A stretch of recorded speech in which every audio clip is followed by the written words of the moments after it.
Had India not been invaded at all, would we have become colonizers? Could there be an alternate reality where India colonized Africa, America, and maybe even Europe? Okay, so in the hypothetical scenario that India had never been invaded by either the Turks or the Europeans, would India, would we have become colonizers? What do we mean by colonization is what we have to understand. First of all, we have to ask ourselves, what do we mean by colonization? Colonization, in the currently understood context or perspective, is the Islamic and Christian version of colonization, which is either settler colonialism or extraction colonialism. What is extraction colonialism? You take over a country, enslave it, defeat it, occupy it, enslave it, and extract everything of value out of it. That is extractive colonization. That's what the Turks did out of India. They various raids. Even when the Turks were occupying India by residing in it, they were sending a lot of wealth out of India, tremendous amount of wealth out of India. They were doing that. When the Europeans came to India and occupied parts of India, and the British eventually occupied all of India, their only purpose was extraction of wealth and resources. The only purpose. So that is extractive colonization. To beggar the country that you're colonizing, to reduce the people to beggarhood. And the British did conduct a genocide in India, no doubt. Even the Turks. The Turkic genocide was even more massive than the British induced genocide. Now, so that is extractive colonization. The other form of colonization is settler colonization, which means you, you steal the land of the natives. So, what's happened in Australia? Settler colonization. A superior race, what they believe that they are a superior race, the Europeans, the British, they came and took over this entire continent and essentially enslaved the natives and turned them into third class citizens, which they still are. In Tasmania, they entirely wiped out the native population. In New Zealand, the natives are essentially second class citizens, right? That is settler colonization. The Europeans came and stole the entire land and settled in it and reduced the natives to second or third class status if they were allowed to survive at all. If we look at the Americas, the same thing happened. Between 50 to 100 million Native Americans were killed in North America over a certain time period. And today, the natives of North America are second class citizens, right? They live on reservations in terrible conditions and they have no say in their future.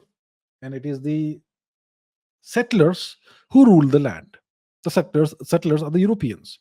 And the same thing essentially is going on in South America. That is settler colonization. The colonizers did not have the objective of stealing the resources, extracting the resources and the wealth.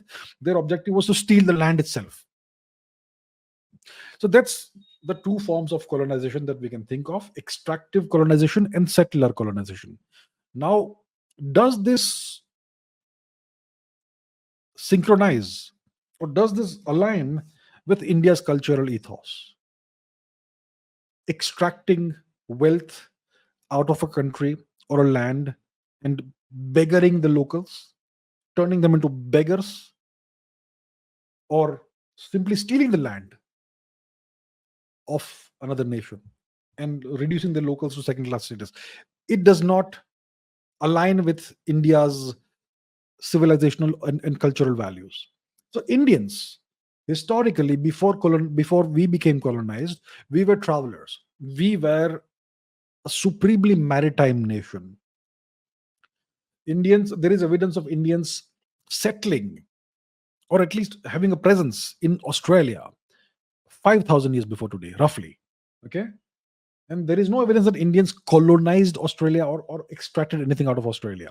But about, if you look at the DNA of the Aboriginal people, the true natives of Australia, about 10% of the DNA is of Indian origin, which means Indians came there, settled down, and intermarried with the locals, and became the locals.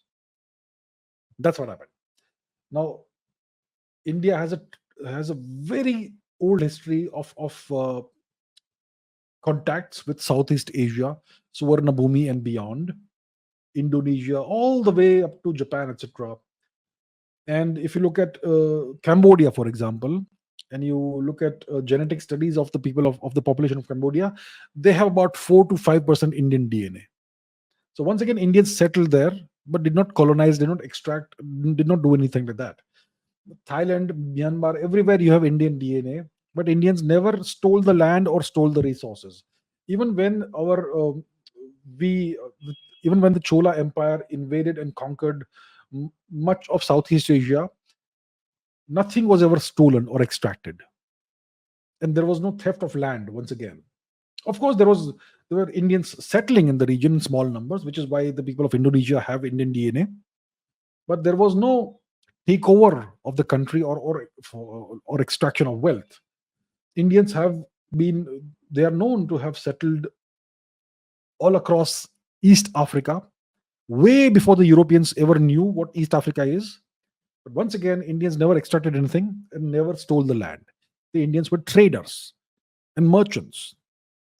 Same thing with Southeast Asia and so on. And I could go on and on. Okay, but it's not conceivable that India would have ever become a colonizing culture or colonizing civilization. There is no alternate reality in which India would have colonized Africa, America, or anything.